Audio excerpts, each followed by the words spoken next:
Hi, Miss Keen's back. Okay, Miss Brandon read you chapter 5, and chapter 5 was a good one. We got a lot of information from chapter 5, and honestly, it kind of sounds like Nadia was in fact a Nazi. I feel like based on the text, that's the prediction or that's the inference that I'm going to make. I think we'll probably read more that will probably make us go back and forth in whether or not we think she is or isn't. Chapter 6 is Chapter 6 and Chapter 7 are both a little short, so I'm actually going to read you both 6 and 7 right now, okay? Chapter 6, Lilacs. Summer went by quickly. Marisa got a job picking strawberries. When strawberry season was over, the same farmer hired her to work on his other crops. My days were taken up with lessons at Miss McIntosh's house and visits to the library with Michael. Miss Berry grinned whenever she saw us. She would let us look at the new arrivals and would point out books that she thought we might like. The routine of the summer seemed to settle my mind. The flashbacks and nightmares seemed to go away. On Saturday nights, if Ivan wasn't too tired, Marisa and I would walk to the hall on Dundas Street. It was a rented building shared by all the Ukrainians in town, Catholic and Orthodox alike. Marisa especially loved it when we went out like this. For working on the farm, she wore a used pair of men's overalls, and she would change into a second-hand house dress when she got home. But for Saturday night, she wore her one nice blouse and skirt. So she gets to dress up. Sometimes people at the hall would get together, a band, and there would be a dance. Other times people would sit at tables and talk. Mauricia would sit with a group who were writing letters to relief organizations, trying to find lost loved ones. They would update each other on their progress and compare notes. I liked to go because there were other children who spoke Ukrainian. Michael would often be there. I was devastated to learn that none of the other Ukrainian children except Michael would be attending Central School. There weren't that many of us, and we were spread all over the city. There were two sisters who had been born in Canada. Their Ukrainian was not good. They went to Grandview. And a tall boy with glasses who spoke Ukrainian with a Polish accent was going to start at St. Basil's School. Early each Sunday morning, we would dress again in our good clothing and walk to the Ukrainian Catholic Church on Terrace Hill Street, which was 1 block closer than the hall.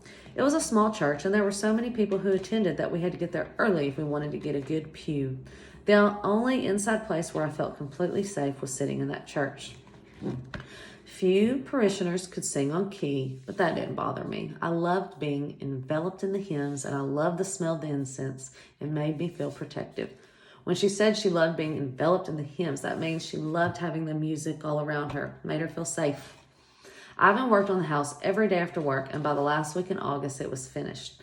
Each morning, Marisa got picked up by a truck to take her to the farm in Bureford. Her hands were swollen from the long hours of working in the fields, but the money was needed. I knew it was more than just her hands and the long hours that bothered her, though. Whenever the postman delivered mail, she looked through the envelopes with a hungry eye.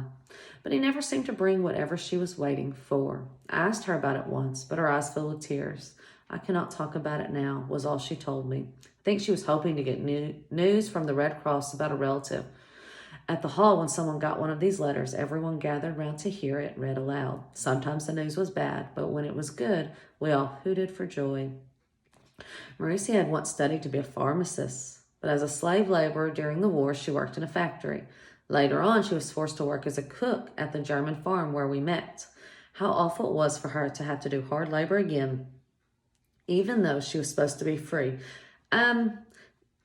Did you catch that? She says she worked as a cook at the German farm where we met. We might want to just store that in our heads for when we get to learn more about how they met up and how Nadia got where she was. I would see a troubled look come over her face from time to time. Whenever I asked her what was wrong, she'd paste on a smile and say, "Nothing, Nadia. I was just thinking." As often as we could, the three of us would sit down together on the cinder blocks in the backyard and pore over the books from the library and from Miss McIntosh. Mauricia's dream was to learn English well enough to get a job in a store or maybe even a pharmacy. Ivan's spoken English was good, but he had no way of learning how to write it. I think he was looking forward to me starting school because then I could teach him everything I learned. The week before school was to start, Ivan greeted me at the door when I came in from Miss McIntosh's. He had a grin on his face. "The day has come to choose the color of your room." No. I had become used to sleeping in the living room on cold or rainy nights and outside when the weather was hot. "I don't need a bedroom," I said. "Why don't I sleep in the living room always?" Ivan looked at me with one eyebrow raised. Then you could use that upstairs room for storage. He shook his head. Nadia, you need your own room. I said nothing. Ivan caught my hand in his and led me out the door. You'll see, he said. In time, you'll like having a bedroom again. The paint store was on Colborne Street, 2 big blocks around the corner from the library. Ivan held the door open with one hand and made a sweeping motion with his other. I stepped in. The wet paint smell tugged at the edges of my memory, but thankfully no images came. Shiny metal cans were stacked against the walls and in the aisles. I expected to see different colors, but the cans were mostly covered with white labels. On a stand beside the cashier's counter was a book of color chips. Ivan led me to it. He flipped it open at random, and the page revealed shades of yellow and gold. He looked at me expectantly, but I shook my head. Yellow meant sunshine, and I love sunshine, but yellow made me sad. All right, she's having one of her memories. I am in that long black car. It is just me and Father and the chauffeur. We are taken to a cluster of buildings surrounded by barbed wire. The sign at the entrance says, "Work shall set you free." The gates open and the chauffeur drives in. I feel sick. Father grabs my hand and pulls me out of the car as he gets out. He leads me past a snaking line of hungry-eyed women and children. Some wear heavy clothing and others are dressed for summer. They all wear one thing in common, a yellow hand-stitched star. The majority of you probably know what that means, but back then, during the World War II, if you had a yellow star stitched on your clothing, it represented that you were Jewish. A girl my age is in a yellow dress that once was beautiful. Maybe her mother thought a yellow star wouldn't show on a yellow dress. As we pass, the girl looks me in the eye. "Don't stare at them," says Father, pulling me by my hand. We step into a storage area beyond the lineup. Crates and boxes brim over with fancy clothing. Fur coats, blue satin slippers, a tiara, even what looks like a new wedding gown. A well-fed man sitting behind a desk doesn't get up when we enter, but he nods as if he's expecting us. My heart pounds with fear. Is Father angry with me? Is he leaving me here? I have no yellow star. They describe this man as being well-fed, and they describe all the other people outside with hungry eyes. That's one big difference between the people of this time. The Germans treated themselves very well and treated the Jewish people very, very bad. The man grins at me as he looks me up and down. His teeth are yellow and his uniform collar is so tight that his neck bulges. "You must be Gretchen," he says. I am too frightened to speak. "You'll need better clothes than that," he says, looking at my blue tunic and white blouse. He turns to Father. "I will find her something good." We walk back out past the woman and children with the yellow stars. I can feel more than one pair of eyes like heat on my back. "What about this one?" said Ivan. "Gretchen." I blinked once. "Gretchen Himmel. G-H. My name was Gretchen Himmel." I blinked again. I was back in the paint store with Ivan. I looked down at the color he was pointing to, a pale, buttery yellow. "No," I said. Yellow meant death. I could never sleep in a yellow room. I flipped the page so quickly I nearly tore it. "Careful," said Ivan, smoothing down the crease in the glossy paper. My mind was still swirling between past and present. I clutched onto the side of the counter so I wouldn't fall. Ivan looked at me strangely. "What's wrong, Nadia?" I took a deep breath and tried to clear my thoughts. "I am fine," I said. "I wanted to get this over with. Let's look at some other colors." Next were pinks and reds, everything from the palest blush of that long ago pink dress to the violent red of blood. No, no, no. The next page showed blues. My hand reached out of its own accord and touched a pale mauve. A wisp of scent tickled the edge of my brain. Lilac bushes in a much-loved garden. "You'd like your room to be that color?" Ivan asked, and I surprised myself. Yes, I did want that color. Lilac would make me feel safe. I still wasn't happy about the thought of being closed up in a small room all night, but the color would be soothing, and maybe I could convince Ivan to leave the door off. He handed a lilac paint chip to the clerk and ordered one can. We walked home carrying the can between us. Ivan and I painted the room together. It didn't take long. It was a small room after all, but I still slept in the living room for the next few days to give the walls a chance to dry. I was a bundle of nerves that first night in my own bedroom, but Ivan had found a second-hand lamp for me and he set it on the wooden crate that was my nightstand. "If you get scared, turn on the light," he whispered. He sat on the edge of my mattress and sang until I fell asleep. I dreamed of lilac bushes on a sunny, windy day. That's the end of that chapter. Did you catch? We know what GH is. Her name was Gretchen Himmel. Okay, now chapter 7, school. I didn't see much of Mauricia in those last weeks of summer. Some days she worked such long hours at the farm that she wouldn't get home until after dinner time. The task of making an evening meal had fallen to me, but I didn't mind. I reveled in all the farm produce that Mauricia would bring home. Depending on the day or week, lettuce, cucumbers, corn, tomatoes, peaches, onions. In the camp, we ate rice, and more rice. Now our dinners were a big salad of corn, boiled potatoes, and maybe a bit of sausage. On the morning that I was to start school, Mauricia woke me up early and said, "I have a surprise for you." When she did it and how she found the time, I do not know, but she had made me a blouse and skirt from that bolt of blue cloth that one of the ladies had brought on our first day here. She had edged the collar with white hand-stitched daisies and had ironed smartly creased pleats into the skirt. I looked up at her through my tears. "Put it on. You don't want to be late on your first day."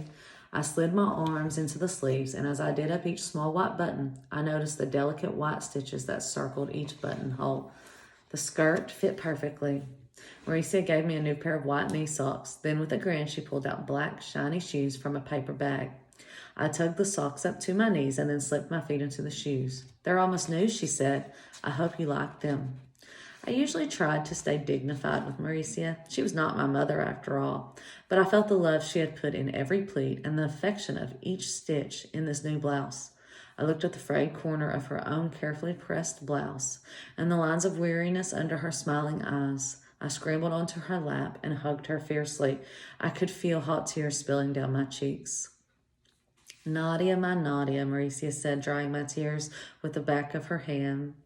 "I wanted to make you happy." I tried to answer, but I could not speak. I just nodded, hoping she realized how much I appreciated all that she did for me. I splashed cold water on my face to calm my swollen eyes, and then Mauricia braided my hair. Instead of doing it the usual way, she coiled it up like a crown and then topped it off with a huge white bow. I looked at myself in the mirror, seeing another me in another mirror, a younger me wearing a pink dress, my eyes red from crying. "You look like you've seen a ghost," said Mauricia. I blinked.